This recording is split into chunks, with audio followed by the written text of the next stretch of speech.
말씀을 같이 찾아서 읽어보시겠습니다. 이사야서 41장 13절의 말씀입니다. 이사야서 41장 13절의 말씀을 같이 읽어보시겠습니다.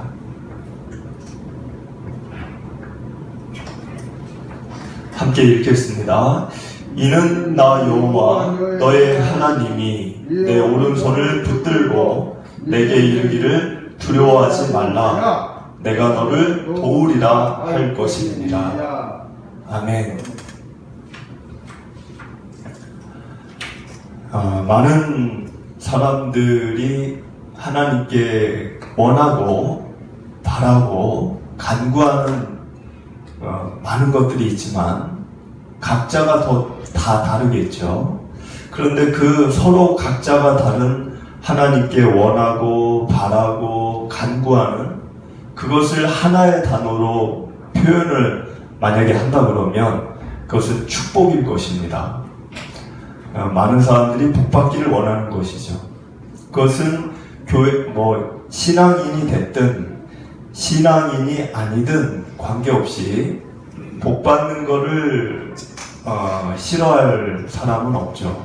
그래서 우리가 새해가 되면 모든 전 국민이 새해 복 많이 받으라는 인사를 주고받습니다.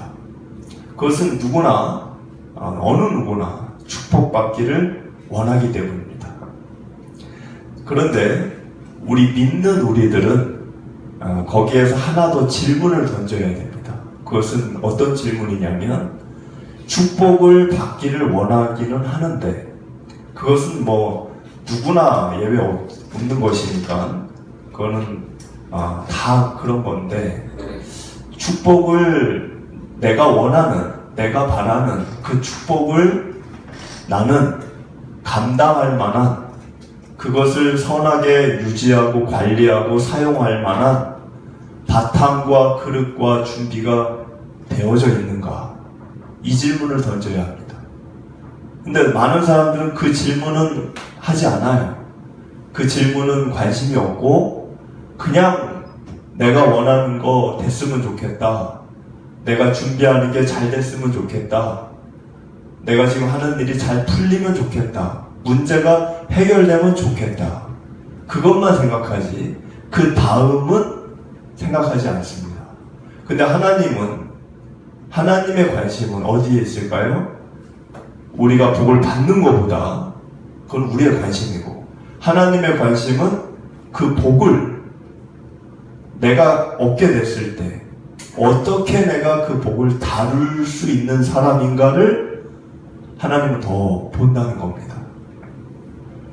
여러분들 이스라엘의 역사를 보면 이스라엘은 축복과 고난의 반복이에요. 역사가.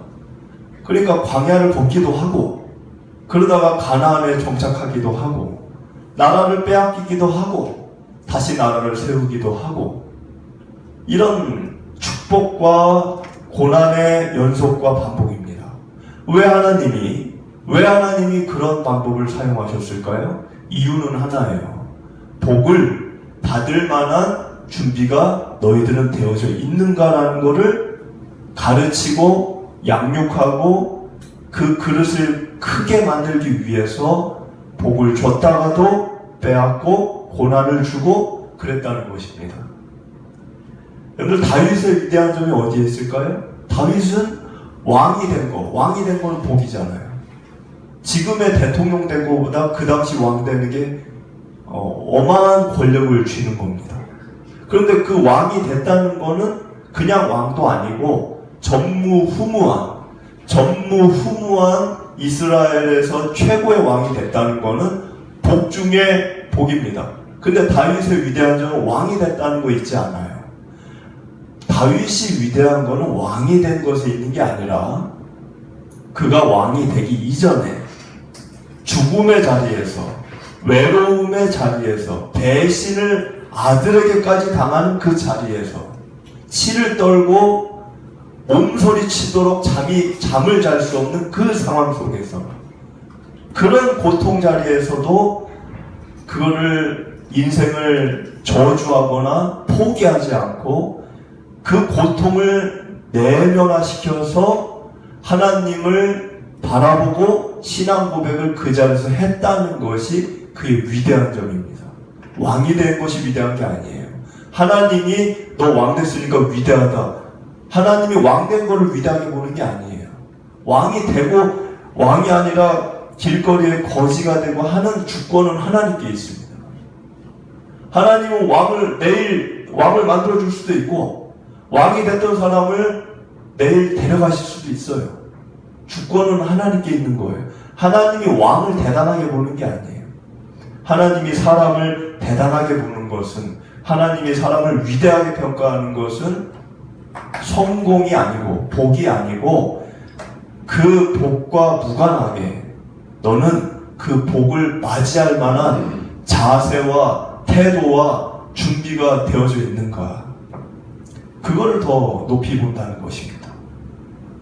옥스퍼드 대학의 교수로 한때 역임했던 유명한 신학자 C.S. 루이스 교수님이 설교를 하고 내려올 때 한 학생이 질문을 던졌어요. 교수님, 방금 교수님이 저희들에게 설명한 하나님이 정말 존재하는 하나님이라면 왜 이 세상에 이해할 수 없고 이렇게 받아들여질 수 없는 고통이 이렇게 주변에 이렇게 많습니까? 하나님이 정말 존재한다면 왜 사람들이 이렇게 끔찍하게 고통을 당해야 됩니까? 그런 질문을 던졌어요. 고통에 대한 질문이죠. 그때 이거 C.S. 루이스 이 교수님이 다른 얘기는 안 하고 이런 말을 하셨어요. 고통이 있어도, 그렇게 끔찍한 고통이 있어도 죄가 충만하고 교만한 인생인데 그 고통마저 우리에게서 사라지면 사람의 죄와 교만을 통제가 될 수 있겠습니까? 이런 답을 하셨다고 합니다. 한번 이 대답을 가지고 한번 생각을 해보면, 삶 속에 우리는 고통이 없어지기를 원하죠. 누가 고통을 원하겠습니까? 근데 고통이 만약에 사라지면 그 고통이 없으면 어떻게 되는 거죠? 얼마나 편안하고 얼마나 안전하고 얼마나 안락하고 그러겠어요. 그런데 그 편안함, 그 안락함, 그 평온함, 그것을 나는 선하고 올바르게 유지하고 관리하고 사용할 준비가 되어 있느냐라고 인간을 질문해 보았을 때, 많은 인간들은 넉넉하고 문제없고 풍요롭고 살기 편안해지고 그러면 많은 경우는 사람들은 욕망이 꿈틀대기 시작합니다. 욕심이 생기기 시작하기도 하고 교만이 생기기도 합니다. 만약에 죄의 궁극점, 그러니까 고통의 궁극점은 죽음이죠. 죽음조차 우리에게서 사라졌다, 죽음도 없어졌다, 그러면 아마 이 인간의 교만은 하늘을 찌르고도 남을 겁니다. 여러분, 고통이라고 하는 거는 근원이 어딜까요? 그 근원이 하나님이 고통을 우리에게 준 게 아닙니다. 고통의 근원, 그것은 아담이 죄를 지어서 죄의 열매가 맺어진 게 고통입니다. 그러니까 결국은 우리에게서 나온 거예요. 우리가 타락을 해서 거둬들인 열매가 고통이에요. 하나님은 그걸 원치 않으셨어요. 애초에 하나님은 인간에게 고통을 준 적이 없습니다. 하나님은 애초에 주신 적이 없어요. 그런데 인간 스스로 하나님을 벗어나서 하나님의 뜻에 어긋난 방향으로 가게 되면서 거둬들인 열매, 스스로 거둬들인 거죠. 거두어들인 열매가 고통입니다. 그럼 하나님이 볼 때는 안타까운 거죠. 그렇게 되는 것을 원치 않으셨는데 인간이 그렇게 열매를, 기형적인 열매죠. 기형적인 죄의 열매를 거두어서 고통 속에서 사는 걸 보는 하나님의 마음은 괴로우신 거예요. 그래서 하나님은 이것을 내버려 둘까 하다가 하나님은 그 고통마저, 인간의 기억적 열매인 그 고통마저 선하게 사용하는 놀라운 일을 행하셨습니다. 고통이 오히려 나쁜 건데, 고통 자체는 선한 게 아니에요. 고통은 끔찍한 거고, 그것은 기형적인 겁니다. 기형적인 거예요. 그런데 하나님은 그것조차도 우리에게 유익이 되게 선하게 사용하시는 길로 인도하셨다는 겁니다. 그림을 보면, 여러분들이 그림을 보면은, 그 한 폭의 그림 속에 여러 가지 색깔이 들어가 있습니다. 흰색 하나만 가지고는 그림을 그릴 수가 없어요. 만약에 밝고 화사한 색깔만 가지고 그림을 그리는 사람은 없습니다. 그림을 그릴 때는 어둡고 칙칙하고 볼품없는 검정색도 쓰는 겁니다. 그 검정색 물감 자체는 볼품이 없어요. 이쁜 색도 아니에요.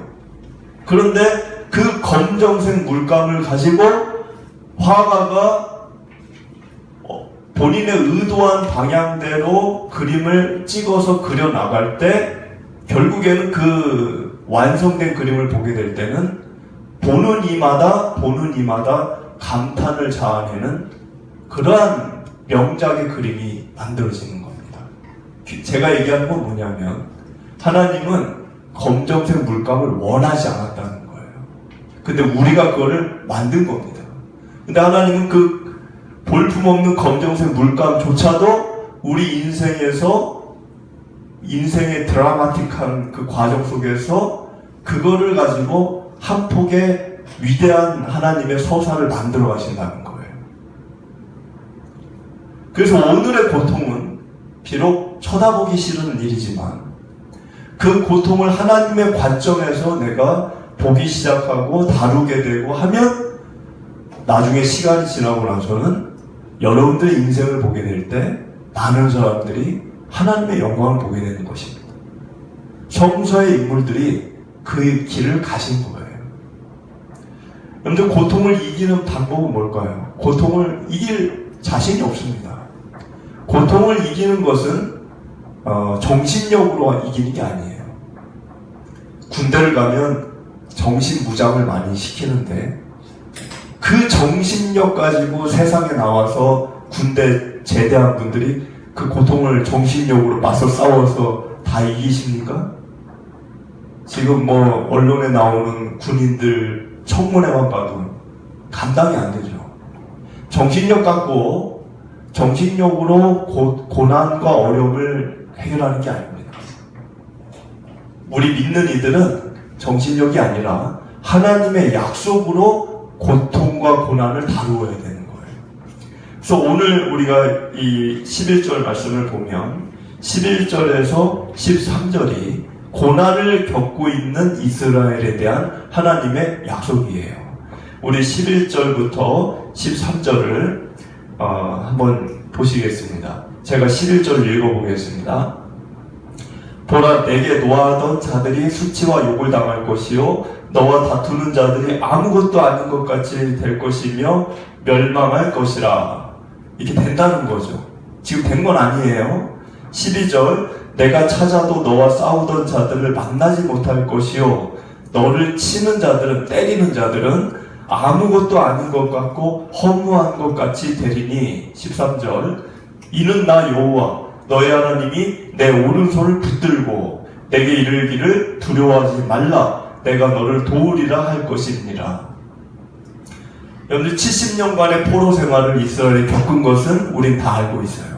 바벨론에게 나라를 뺏겨서 끌려가서 70년간 그렇게 살았습니다. 힘들고 아프겠죠. 매일같이 노동을 해야 되고 자유가 없죠. 뭐든지 허락을 받아야 되고 모든 것을 누리고 소유하고 할 수가 없습니다. 그런 사람들에게, 그런 고통이 있는 이들에게 조차도 하나님이 이런 약속을 해주셨는데 어려움의 자리이죠. 지금은 어려움의 자리에서 지금 제가 읽었던 이 말씀, 하나님의 이 음성을 들을 수 있는 사람은 어둠 속에서 한 줄기 빛을 발견하는 것입니다. 여러분에게도 이런 주님의 음성이 사시다가 힘겨운 일을 겪게 되실 때 마음에 들려지시게 되시기를 축복을 드립니다. 만일 그렇게 되면 내가 정말 어려울 때 방금 읽은 이 말씀, 하나님이 나에게 약속하신 이 말씀이 마음에 들려온다면 그러면 위안을 삼고 힘든 것을 견딜 수 있는 용기가 나고, 그리고 캄캄한 마음속에 갇혀 지내는 것이 아니라 그 마음의 문을 열고 나갈 수 있는 그런 힘이 생기는 것입니다. 고통의 자리에서 우리를 견디고 이기게 해주는 것은 하나님의 약속이라는 거예요. 여러분들, 야곱이 루스 땅에서 길거리에서 노상에서 돌을 베개 삼고 잠을 잘 때 하나님이 그에게 뭘 하셨죠? 딴 거 안 했어요. 약속만 하셨어요. 어떤 약속을 하셨죠?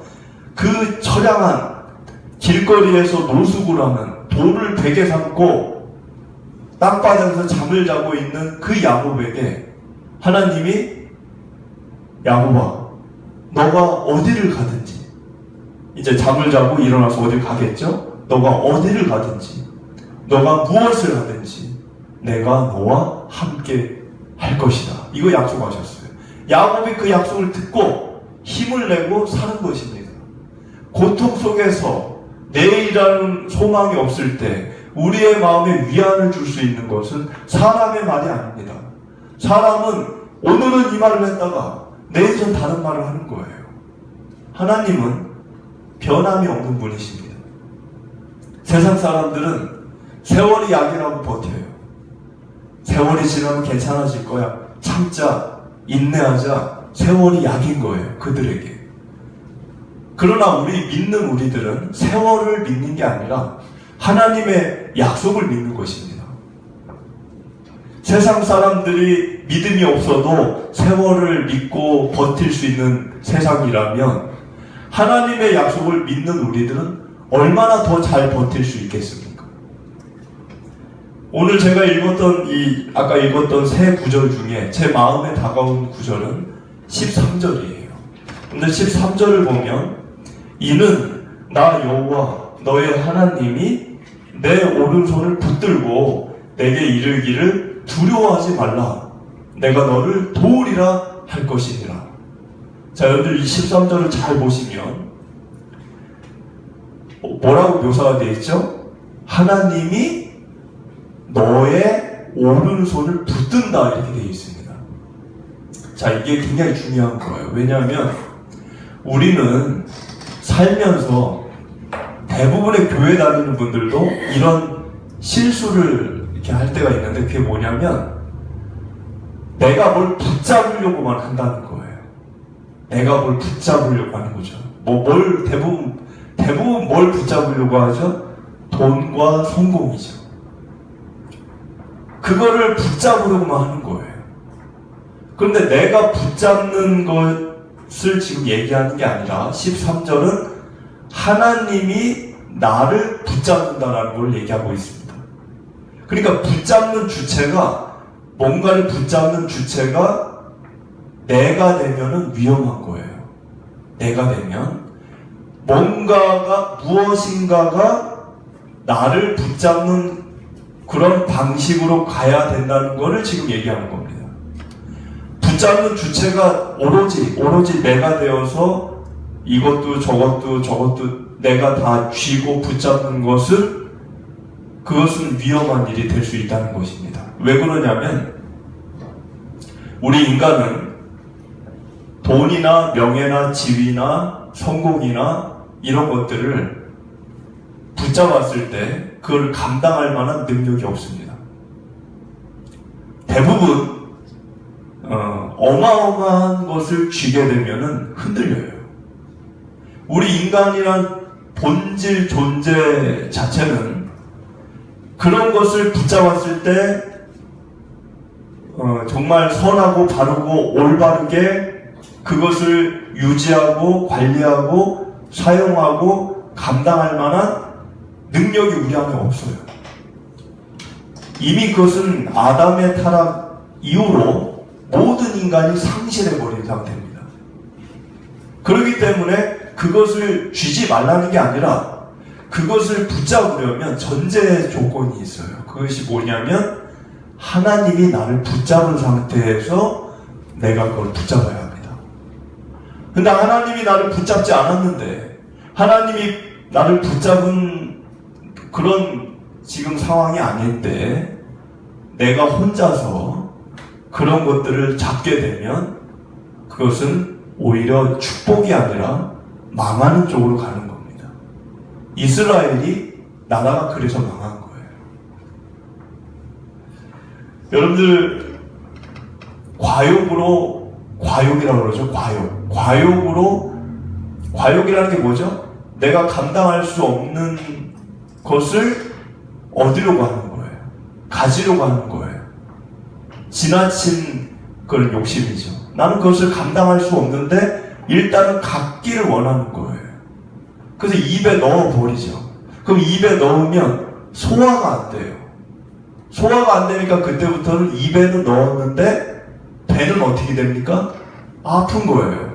고통인 거예요. 가졌는데 행복이 없습니다.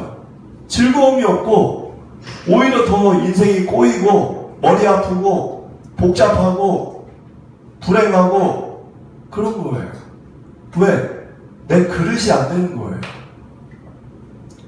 야생 세계에서도 큰 뱀이 본인 뱀보다 덩치가 큰 짐승을 삼켰다가 소화를 못해가지고 죽는 경우가 있습니다.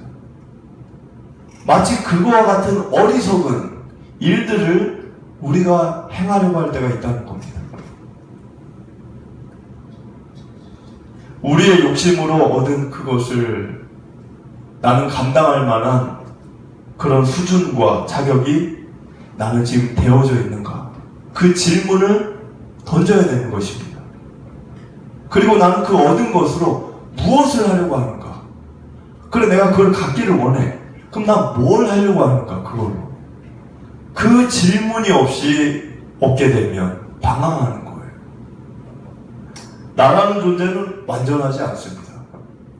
칼이라고 하는 것은 좋은 사람에게 들려지면 유익한 일에 쓰임을 받겠죠.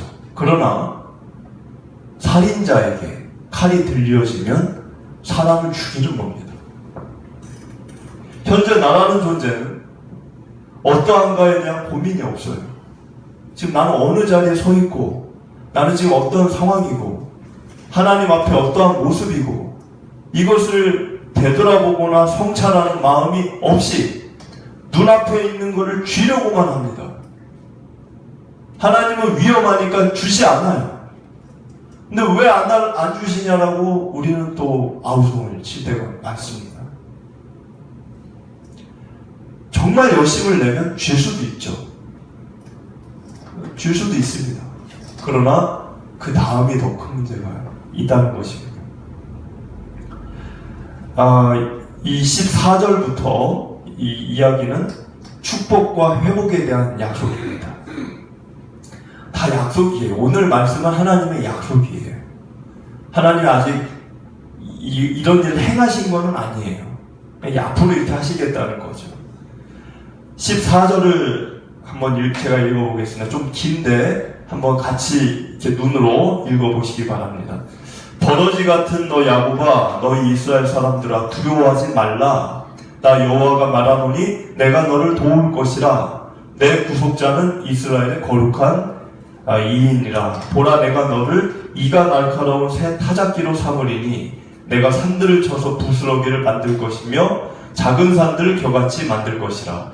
그러니까는 지금 이스라엘을 이제는 두려워하지 말라. 내가 너를 사용하겠다. 강하게 해주겠다. 강하게. 이런 뜻이죠. 16절을 보면 내가 그들을 까부는 즉 바람이 그들을 날리겠고 회오리 바람이 그들을 흩어버릴 것이로되 너는 여호와로 말미암아 즐거워하겠고 이스라엘의 거룩한 이로 말미암아 자랑하리라. 17절 가련하고 가난한 자가 물을 구하되 물이 없어 갈증으로 그들의 혀가 마를 때에 나 여호와가 그들에게 응답하겠고 나 이스라엘의 하나님이 그들을 버리지 아니할 것이라. 너희들이 물이 없어서 괴로워할 때 옛날 광야 같은 거죠. 광야에서 그런 일이 있었잖아요. 하나님이 그때 내버려 두지 않았죠. 암석에서 물을 나오게 했듯이 그 광야 시절에 너를 도왔던 것처럼 회개하겠다. 그때처럼 너희들을 도와주겠다. 그 얘기예요. 18절을 보면 내가 헐벗은 산에 강을 내며 골짜기 가운데 샘이 나게 하며 광야가 못이 되게 하며 마른 땅이 샘 근원이 되게 할 것이며 내가 광야에는 백향목과 시띠나무와 화석류와 들감나무를 심고 사막에는 잠나무와 소나무와 황양목을 함께 두리니. 그러니까 이거는 이제 풍요를 얘기하는 거죠. 각종 먹을거리, 나무들, 소출, 열매, 그러니까 풍요로움을 주겠다는 거예요. 20절 무리가 보고 여호와의 손이 지으신 바요 이스라엘 거룩한 이가 이것을 창조하신 바인 줄 알며 함께하리며 깨달으리라. 자, 여러분 지금 긴 구절인데 제가 이거를 간단하게 얘기할게요. 긴 거를 복잡하게 얘기하기보다 간단하게 얘기하면 약속이죠. 근데 무슨 약속이냐면 축복의 약속이에요.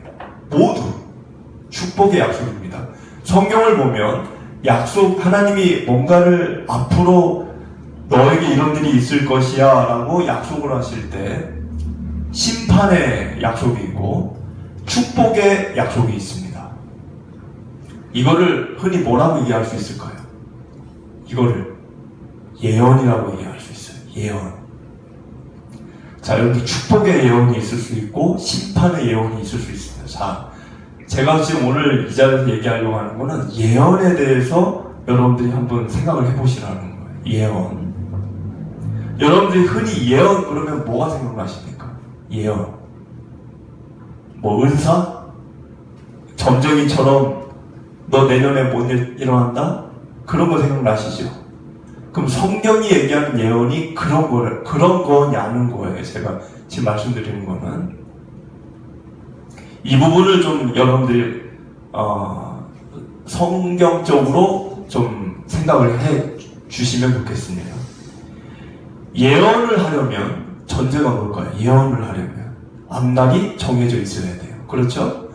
앞날이 정해져 있기 때문에 너는 이렇게 될 것이다, 이렇게 될 것이다 얘기할 수 있는 거겠죠? 그런데 희한한 거는 성경에는 우리 인간에게 뭐가 있다고 그러죠? 자유가 있다고 그래요. 자유가 있다는 건 또 뭐죠? 자유가 있다는 거는 미래가 결정되어져 있다는 것이 아닌 거예요. 그럼 이 두 가지가 예언과 자유라고 하는 이 두 가지가 충돌이 될 수 있죠. 그럼 어떻게 생각을 해야 할까요? 이것을 좀 이해할 수 있는 것이 에스겔이 얘기를 한 게 있어요. 우리 에스겔서를 앞에 화면을 제가 띄워드리겠습니다. 에스겔서 33장을 13절을 보면 이런 하나님의 말씀이 있습니다. 가령 내가 의인에게 말하기를 너는 살리라. 예언이에요. 너 축복받는다. 예언이에요. 내가 너는 살리라 하였다 하죠. 하나님이 그렇게 얘기했다는 거예요. 그가 그 공의를 스스로 믿고 죄악을 행하면 그 모든 의로운 행위가 하나도 기억되지 않는다. 그가 그 지은 죄악으로 말미암아 곧 그 안에서 죽으리라. 아까 하나님이 뭐라고 예언했어요? 너는 산다 그랬어요. 근데 결론은 어떻게 됐어요? 죽었어요. 예언대로 됐습니까? 안 됐습니까? 안 됐어요. 14절을 보면 반대로 악인에게 하나님이 가령 내가 악인에게 말하기를 너는 죽으리라. 너 내일 죽어. 하나님 그랬다고 쳐요. 하자. 그가 돌이켜 자신의 죄에서 떠나서 정의와 공의로 행하여 저당물을 도로 주며 자기 잘못된 걸 반성하고 남의 거 뺏은 거 다 갖다 주고 미안해요 하나님께 회개합니다 했다는 거예요. 그러면 그가 반드시 어떻게 된다? 죽지 않고 산다는 겁니다. 그리고 그 다음 절 16절이 중요한데 그가 본래 범한 모든 죄가 기억되지 아니하리니. 아까 죽는다 그랬잖아요. 악인이기 때문에 죽는다 그랬는데 그 악한 죽어야 될 죄조차 16절에 보니까 기억되지 아니하리니 그가 반드시 살리라. 이는 정의와 공의를 행하였음이라. 하나님이 의인에게 너 산다. 너 내가 축복해 줄게. 예언을 했는데 그 말을 믿고 이 사람이 어제까지는 의인이었는데 오늘 나쁜 짓을 막 해요. 그러면 어떻게 된다? 죽는다는 거예요.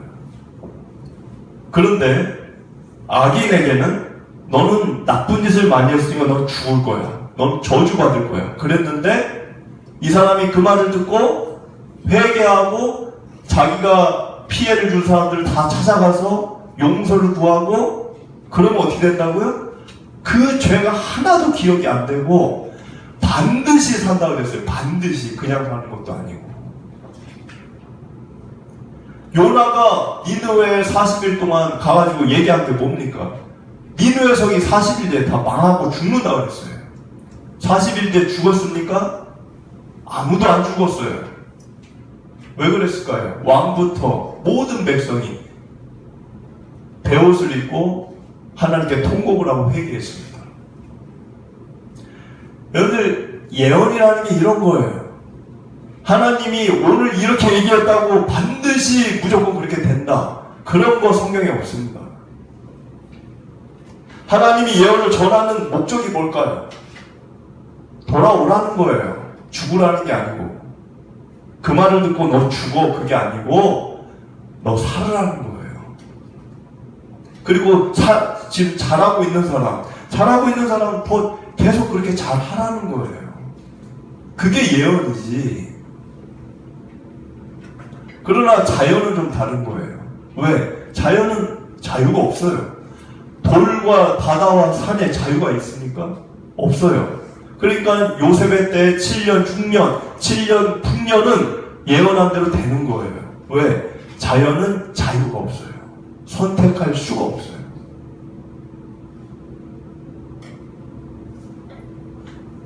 인간에게 너는 이렇게 되리라, 너는 저렇게 되리라, 그것을 단정지어서 얘기한다기보다 너는 이대로 가면 이렇게 되니까, 이대로 가면 이렇게 되니까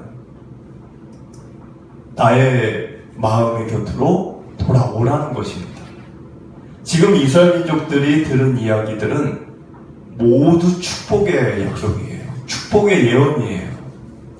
근데 만약에 이렇게 말씀을 해주셨는데 이스라엘 민족이 이런 말을 하든 말든 하시든 말든 간에 나는 내 멋대로 살 거야. 그러면 이 말씀은 성취되지 않습니다. 성경 곳곳에 있는 예언이라는 것은 바로 이거를 전하는 것입니다. 하나님의 말씀이 전제가 되는 거예요. 하나님의 말씀은 선악과를 예로 하면 하나님을 주인으로 인정하고, 에덴 동산의 주인이 아담이 아니죠. 에덴 동산의 주인은 하나님이에요. 하나님이 주인인 것을 인정을 하고 그분의 말씀에 내가 따르고 순종하고 그러면 사는 거고, 그것을 거부하고 거역하고 싫어하고 그러면 죽는 것입니다. 그게 예언이에요. 그걸 전제로 하나님은 모든 사람에게 예언을 하는 겁니다. 죽는다고 했을 때, 망한다고 했을 때 하나님의 뜻하신 자리로 되돌이키면 사는 거고, 산다고 했을 때 하나님이 뜻하신 자리에서 이탈을 해버리면 그럼 또 죽는 거죠. 살고 죽는 것은 주님의 말씀에서 내가 지금 어디에 있는가에 결정이 되는 것입니다.